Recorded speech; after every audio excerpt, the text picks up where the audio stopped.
Hi guys, your favourite crazy madman that loves hoovers, bringing you another brand new vacuum. This time, it's a Eureka Dash Spring upright hoover, anti-tangle, whatever else it claims. So basically, the box is not as kaleidoscopic as the Power Speed box, but who cares? It's a box, you know what I mean? It's going to get chucked in the bin anyways. This marvellous contraption features multi-cyclonic technology, a detachable handle, an easy empty dust cup, great suction power.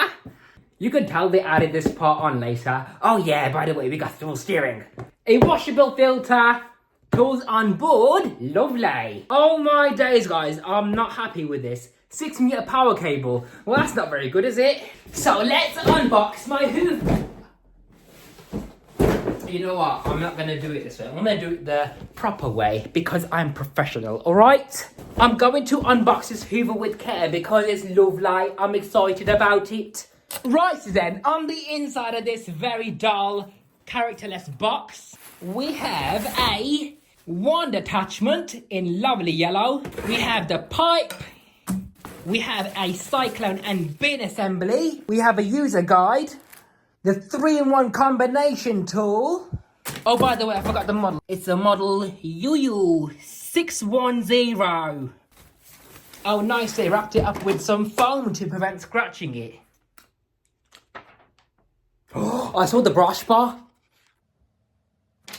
How to assemble your new Eureka Hoover. Step 1. Locate your bin and cyclone unit on the front of the vacuum.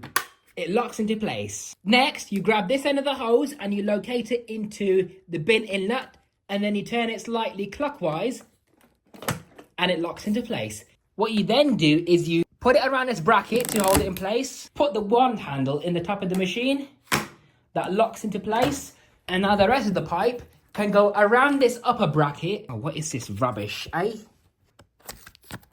Ooh, lovely. I don't care. So you just put it in here and then turn it clockwise and there you are, that's all sorted. And lastly, this attachment goes on the side like so. That's the only tool you get with this. Cable wise, the cable goes on the back like so, but we are going to get straight to vacuuming after I show you the machine first. So I've never had one of these before. This reminds me very much like a Panasonic Icon. Can you see the resemblance? Because I can. With these huge wheels on either side of the motor unit, a kind of slim cleaner head.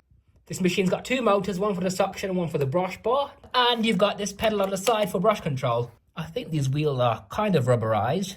Oh, you are joking me. What soft bristles are these? Not happy. These bristles are really soft. The main reason I got this is because the brush bar looked like it had really dense bristles. And it does, obviously, but they're not super duper soft.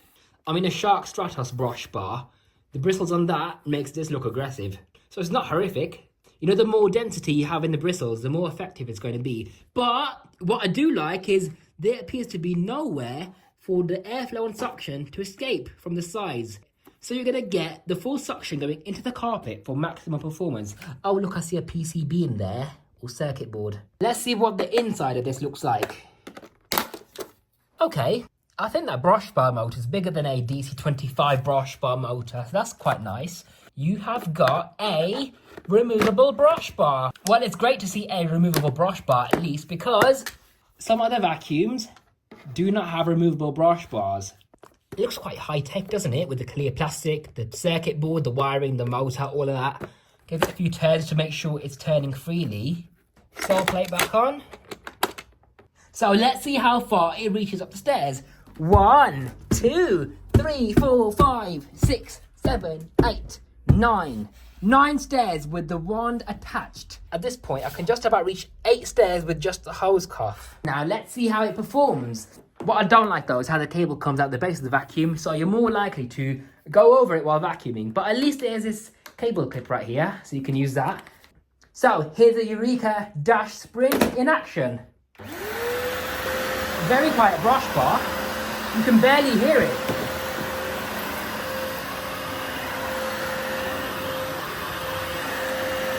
Okay, what a rubbish hoover. I'm not liking it at all. I mean, it's attempting something on the carpet.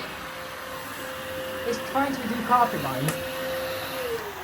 Is this thing joking or is it for real? Have I got anything disassembled or what, eh? Oh, wait, hold on.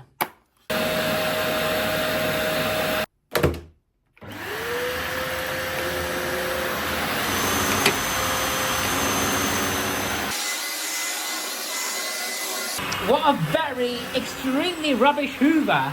It doesn't seem to be doing much on the carpet at all. I mean, it's doing something. It's a really catfish Hoover. It looks like it's the new greatest thing from Eureka, when in fact it's not even all that. I'm not really happy with it. It's picking up some dust though. The sole plate is fitted correctly, so I don't know what's up with it. I'm just not really happy with this. I much prefer the Hoover vacuum. Now, let's see what this post motor filter is about, eh? How do we get this off? Like this. Yeah. Reminds me of a goblin. Well, that's a laughable excuse of a filter. I mean, it's cool. It's a cool vacuum, but I don't know. Is it faulty or what? It doesn't seem to be very powerful on this carpet. Right, let's see how far these bristles stick out the base, because I'm really disappointed with its performance. So this is the base of the sole plate with this plastic pieces right here. Not to be confused with the fluffy part, okay? Oh look, only a few millimeters. Not even that, that's me being generous. So no wonder it doesn't clean properly. It's just about touching the carpet. So to summarise my final thoughts on this Hoover, for a machine that has two motors, a LED headlight, which is not even that bright by the way, a dense looking brush bar, electronic brush control, dual cyclone technology, and a sophisticated looking wand and hose design, all these features I mentioned right now, yes, it might have these features, but it doesn't do all these features right enough. I don't like it. It's horrible, honestly. I found out the reason why they call it Dash Sprint, because it makes you want to dash it away and then sprint off to buy a new Hoover. If you want to see a performance test where I destroy the thing, guys, you know what? I'm going to be honest. Tell me what you want to see with this vacuum. Just comment below, letting me know what you want to see with this vacuum cleaner, and I'll get it done as soon as I can. Thank you guys for watching. Hope you enjoyed this video. And this is your host T from Power786 signing out. Bye. Have a beautiful time.